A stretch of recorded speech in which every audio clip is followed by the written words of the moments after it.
Lecture du livre de Ellen G. White, intitulé Le ministère de la guérison. Section 1. Le missionnaire médical fidèle. Chapitre 1.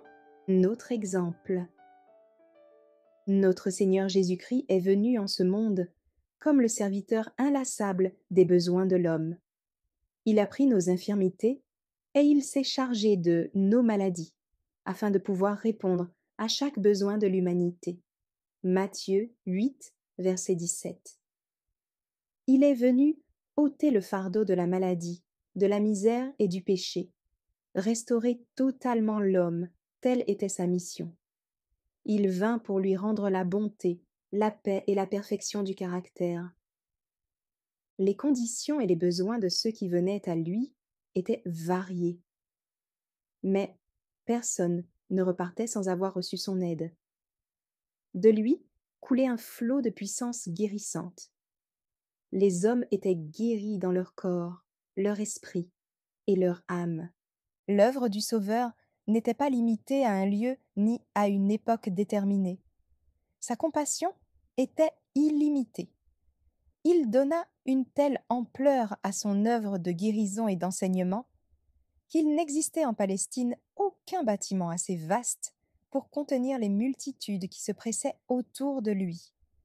Ces hôpitaux, c'étaient les flancs des collines verdoyantes de la Galilée, les voies de communication, le bord des mers, les synagogues, et tout autre lieu où les malades pouvaient lui être amenés. Dans toutes les villes, cités ou villages par lesquels il passait, il étendait les mains sur les affligés et les guérissait.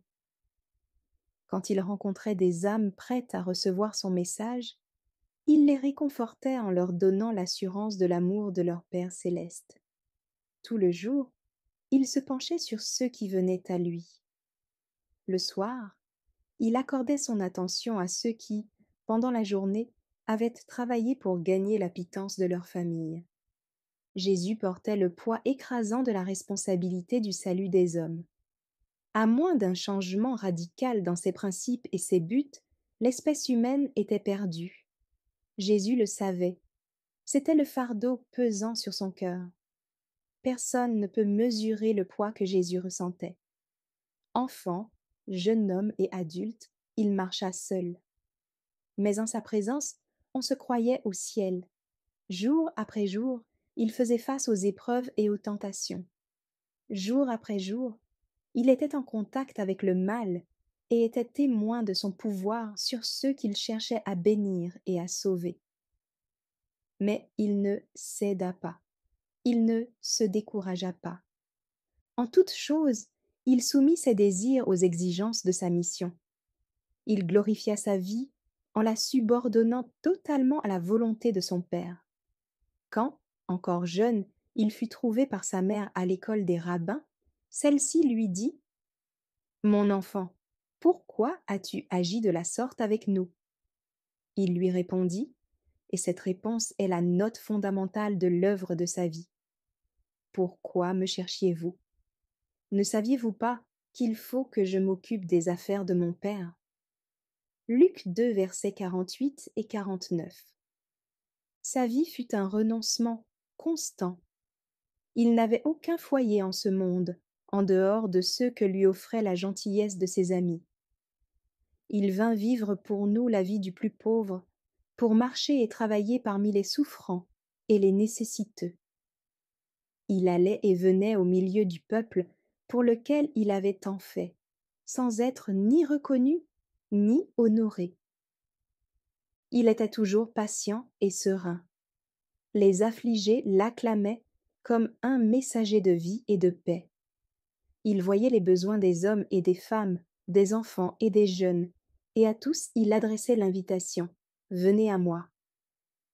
Pendant son ministère, Jésus passa plus de temps à soigner les malades qu'à prêcher. Ces miracles prouvaient la véracité de ce qu'il disait. Le Fils de l'homme est venu, non pour perdre les âmes des hommes, mais pour les sauver. La bonne nouvelle de sa miséricorde le précédait partout où il allait. Là où il était passé, Ceux qui avaient été l'objet de sa compassion se réjouissaient de leur santé retrouvée et essayaient leurs forces neuves. Les foules se rassemblaient autour d'eux pour entendre de leurs lèvres mêmes le récit des œuvres du Seigneur. Sa voix fut le premier son jamais entendu par beaucoup. Son nom, le premier mot jamais prononcé par eux. Son visage le premier qu'ils aient jamais vu. Comment pourraient-ils ne pas aimer Jésus ou chanter ses louanges?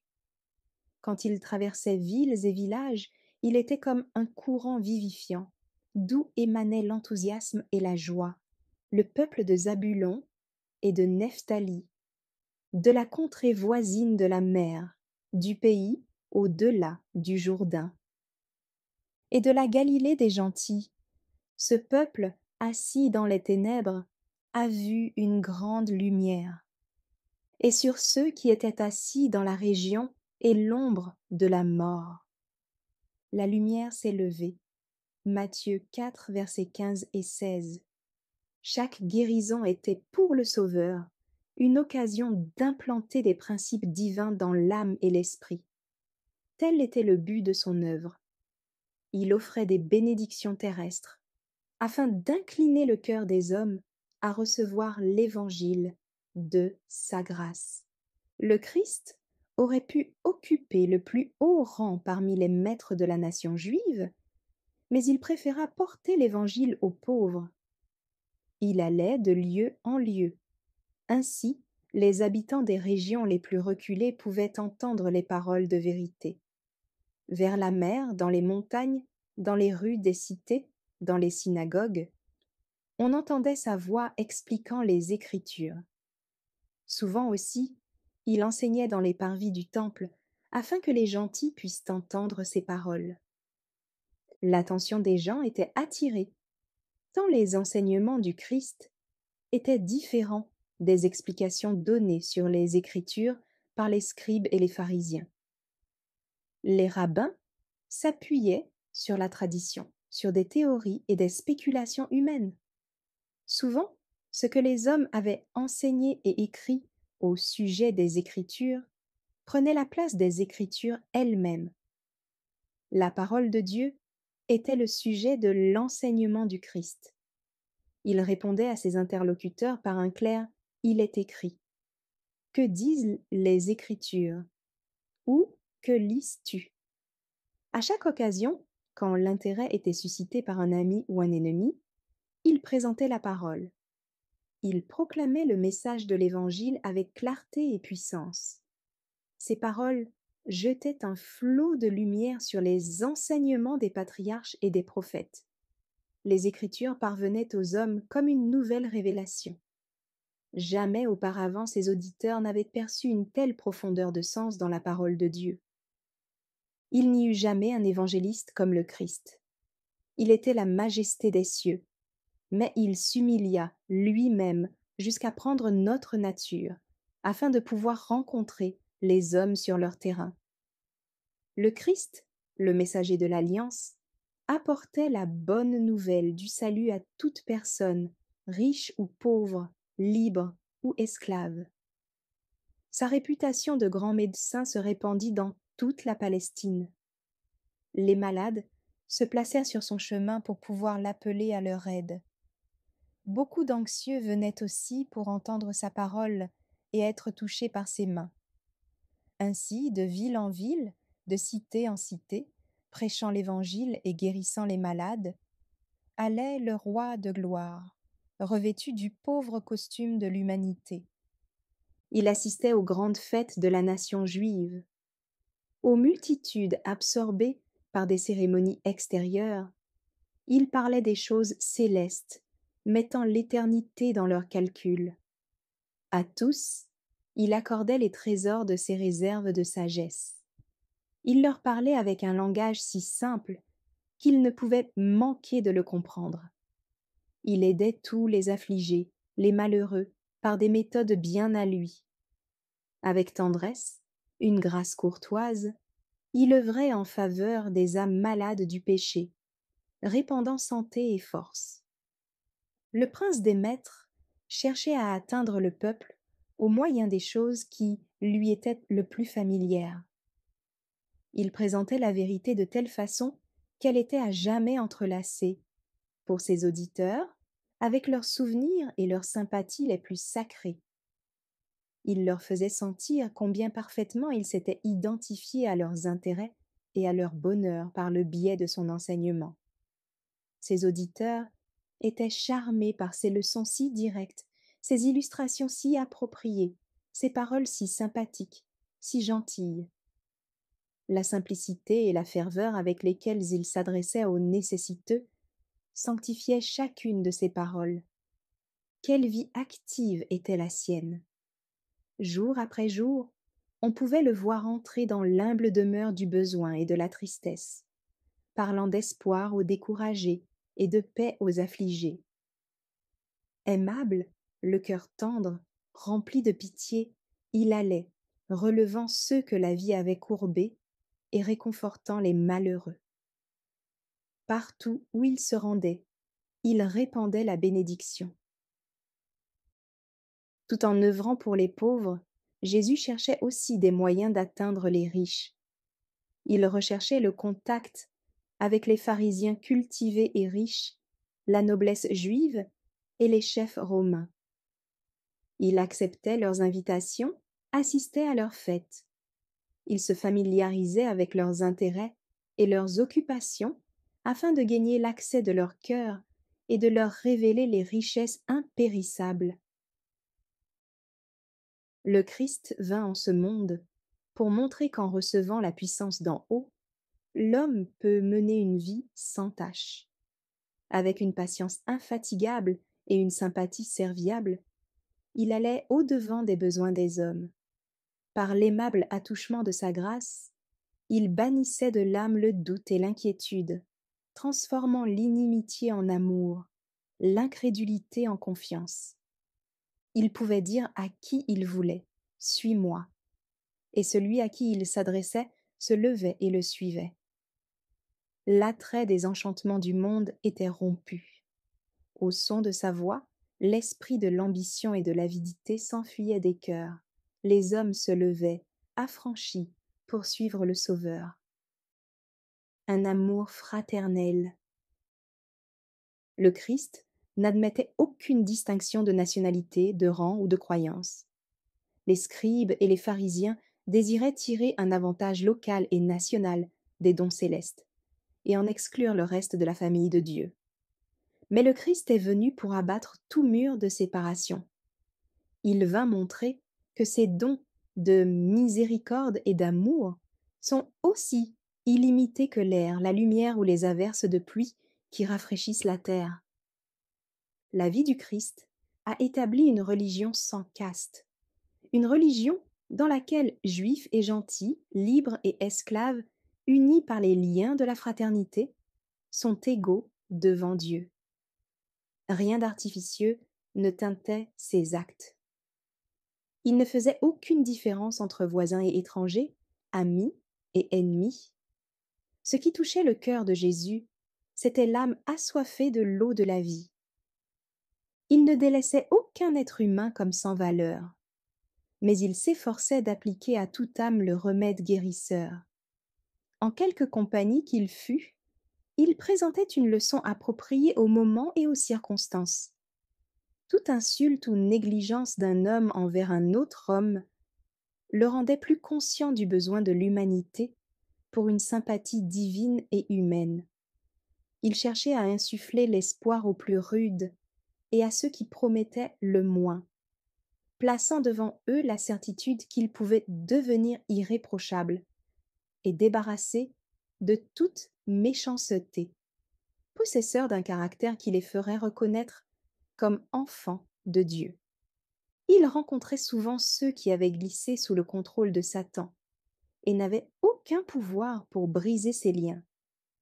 À ceux-là, découragés, malades, tentés, déchus, Jésus adressait des paroles d'une tendre pitié, celles-là même dont ils avaient besoin et qu'ils pouvaient comprendre. Il en rencontrait d'autres, combattant corps à corps contre l'adversaire de leur âme. Il les encourageait à persévérer, les assurant qu'ils vaincraient, car les anges de Dieu étaient à leur côté et leur donneraient la victoire. Il s'asseyait en hôte honoré à la table des publicains. Par sa sympathie et son amabilité en société, il montrait qu'il reconnaissait la dignité humaine. Les hommes aspiraient à mériter sa confiance. Ses paroles descendaient sur leur cœur, assoiffés avec une puissance vivifiante et bénissante. De nouveaux désirs s'éveillaient. Pour ces parias de la société s'ouvrait la possibilité d'une vie nouvelle. Bien qu'il fût juif, Jésus se mêlait librement aux Samaritains, tenant pour nulles les coutumes pharisaïques de sa nation. Malgré les préjugés de cette dernière, il acceptait l'hospitalité de ces gens méprisés. Il dormait sous leur toit, mangeait à leur table, partageait les repas préparés et servis par eux, enseignant dans leurs rues, les traitant avec la plus grande gentillesse et la plus exquise courtoisie. Tout en attirant leur cœur par les liens de la sympathie humaine, sa grâce divine leur apportait le salut que les Juifs rejetaient. Un ministère personnel. Le Christ ne négligeait aucune occasion de proclamer l'évangile du salut. Écoutez les paroles merveilleuses adressées à cette femme de Samarie. Il était assis près du puits de Jacob quand elle vint chercher de l'eau. À sa grande surprise, il lui demanda une faveur. « Donne-moi à boire, » dit-il. Il voulait se rafraîchir, et il souhaitait aussi ouvrir une voie par laquelle il pourrait lui communiquer l'eau de la vie. « Comment toi, qui es juif, dit la femme, me demandes-tu à boire, à moi qui suis une femme samaritaine ?» Les Juifs, en effet, n'ont pas de relation avec les Samaritains. Jésus lui répondit. Si tu connaissais le don de Dieu et qui est celui qui te dit « Donne-moi à boire », tu lui aurais toi-même demandé à boire, et il t'aurait donné de l'eau vive. Quiconque boit de cette eau aura encore soif, mais celui qui boira de l'eau que je lui donnerai n'aura jamais soif, et l'eau que je lui donnerai deviendra en lui une source d'eau qui jaillira jusque dans la vie éternelle. Jean 4, versets 7 à 14. Quel grand intérêt le Christ manifesta envers cette femme solitaire. Combien sincères et éloquentes furent ses paroles. Quand la femme les entendit, elle laissa son pot à eau, alla au village et dit à ses amis : « Venez voir un homme qui m'a dit tout ce que j'ai fait. Ne serait-ce point le Christ ?» Nous lisons que plusieurs Samaritains de cette ville crurent en Jésus. Versets 29 et 39. Qui peut évaluer l'influence que ces paroles exercèrent pour le salut des âmes au cours des années qui se sont écoulées depuis ce jour? Partout où des cœurs sont ouverts pour recevoir la vérité, le Christ est prêt à les instruire. Il leur révèle le Père et le service que peut accepter celui qui lit dans les cœurs. À ces personnes, Jésus ne parlait pas en paraboles. À elles, comme à la femme au bord du puits, il dit : « Je le suis, moi qui te parle. » Merci d'avoir écouté cette lecture. Si vous avez des questions ou des remarques sur le thème abordé, n'hésitez pas à les partager dans les commentaires et notre équipe ne manquera pas de les considérer. À bientôt sur lereste.org.